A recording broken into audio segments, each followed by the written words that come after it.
मीरपुर बठोरो लॻ सुमन नाले ते ॿिनि धुरनि में ज़मीनी तकरार झेड़ो फायरिंग ॿ ॼणा ज़ख़्मी।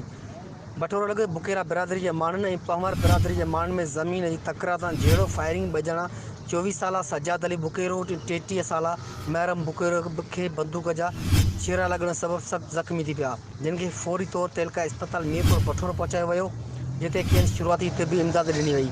ज़ख़्मियुनि जी हालत नाज़ुक हुअण सबबि खेनि हैदराबाद इस्पताल रवानो कयो वियो। इस्पताल में मौजूदु फ़कीर मोहम्मद बुकेरो सहाफ़ियुनि सां ॻाल्हाईंदे चयो त असां जी कंहिं सां बि दुश्मनी न आहे। पंवर बिरादरी जे माण्हुनि जी ज़मीन ते असांजो को बि कब्ज़ो न आहे। असां पंहिंजी ज़मीन ते गाह करणु वञी रहिया हुआसीं त पंवर बिरादरी जे माण्हुनि असां मथां हमिलो करे सिधी फायरिंग करे ॾिनी, जंहिंमें मुंहिंजो पुटु ऐं सौटु गोलियूं लॻण सबबि सख़्तु ज़ख़्मी थी पिया आहिनि। हिननि मुतालबो कंदे चयो त जवाबदारनि खे गिरफ़्तार करे असां सां इंसाफ़ कयो वञे। वाक़िए जी रिपोर्ट बठोरो थाणे ते दाख़िल कराई वई आहे।